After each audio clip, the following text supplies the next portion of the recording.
obviously we can see Esports Technology is an esports focused kind of company. What plans, I know you're kind of heavy in the US, what are your plans for Europe as well? Yeah, actually with a lot of the news that we've had and with esports being much more regulated in Europe, we're actually very focused on the European market as opposed to the US. So we're a US company, but actually where we're looking to drive a lot of our business related to esports betting is into Europe. And some of the things that we're doing with the Aspire assets and things that we've worked on is kind of pushing that forward. And you mentioned the Aspire assets. What has Aspire Global's B2C assets had on your business operations? What effect has that had? Yeah, so the Aspire assets gives us, a huge amount of immediate penetration, right? They have a lot of users in these European markets that we don't currently offer.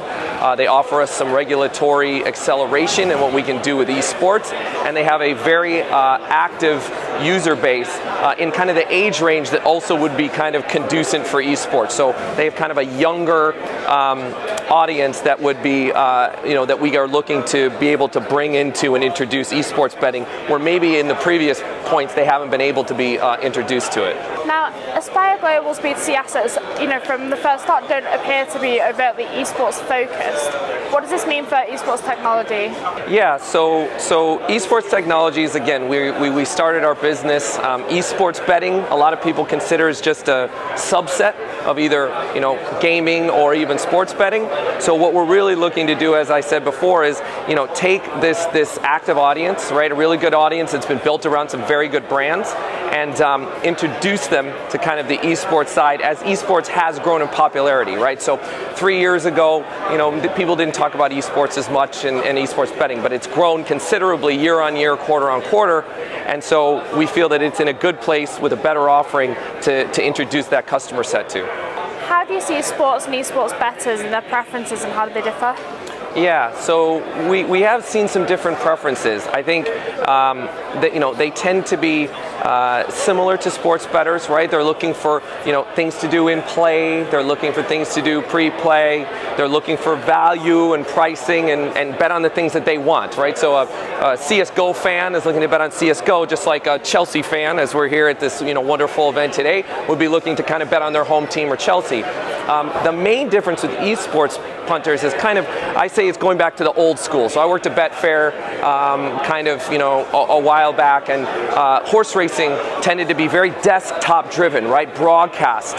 So esports bettors kind of consume that same way. They're watching multiple streams at multiple times. They're watching all their games. It's very kind of desktop and stream interactive. So what we're trying to do at Esports Technologies is really reach them with the betting opportunities like in that kind of broadcast environment. And that's what we think is a really core universal selling prop that we've built into our own technology, and that's what we think is kind of different. So yes, they're bettors, they like value, they like to win, they don't like to lose, of course, but it's reaching them where they're consuming the content in a kind of unique way. That's kind of where we're focused. Where do you see esports heading in the next 5 years? Do you think CS:GO is still going to dominate the sector, or do you think there's going to be kind of new players? Yeah, so esports betting right now, most people are actually wagering on 3 main games. Like you said, CS:GO is probably the leader. There's League of Legends and Dota 2. They tend to be, they have almost the majority, 80% of all betting kind of happens there. But the interesting fact that I like to use is, of that 85%, only 47% of all the views. So if you take all the Twitch broadcasts and all the YouTube broadcasts, only 47% of the views are on those same games. So in 5 years, I would, just given that, there's got to be a game like Fortnite maybe, or Valorant tends to be a very popular game now coming up, or even maybe some of the sports games like FIFA, NBA 2K, that will, kind of come up and challenge that big 3. So I think CS:GO will always be big. It's a great tournament. It's a great competitive game.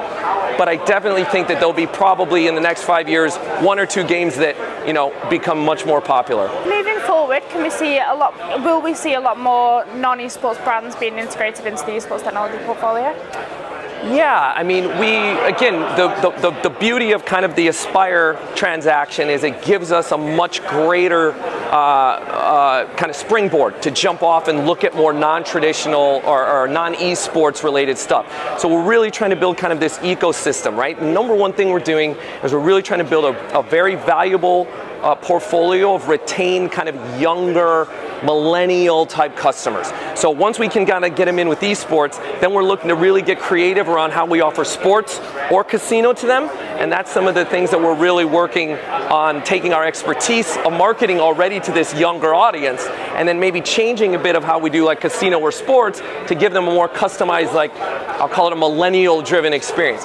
But that's our hope, to then kind of bring all the solutions together for a kind of a complete offering. What are your predictions for the betting and gaming industry in 2022? So 2022, betting and gaming in general. So I'll attack it in general, then maybe an esports focused prediction. So I think in general, again, given what you're seeing, popularity, people coming out of COVID, I think 22, at the end of the year, you're going to see some innovations come up. There's already people working on certain things. I think you're going to see kind of a really cool set of innovations that come out of the space. There hasn't been a real good one since like mobile betting, maybe some cash out, some of these features.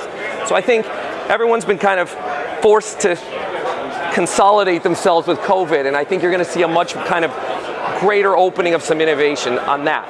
On the esports side, I think you're just going to see a much greater focus on it, and you're going to see a much larger volume of people kind of betting on it. I think you're going to see it become more popular in markets maybe that they haven't seen, like the US, for example, where you could say it hasn't been as widely accepted in the US as it is in Europe, but I think you'll see some of that kind of come on in the next 12 months. Esports Technologies is a silver sponsor. Why did you choose to sponsor Betting on Sports Europe? Well, this is one of the premier events on the calendar, as we like to say. It brings a very focused expertise. It's a nice event that you can kind of feel that you can still talk to people and have a very good business discussion. We get to get access to the market leaders. We get our brand in front of key decision makers. I spoke here 5-6 years ago at Betfair. I really liked the event then. The venue's amazing, and you guys do a really good job organizing. So it's an easy call for us.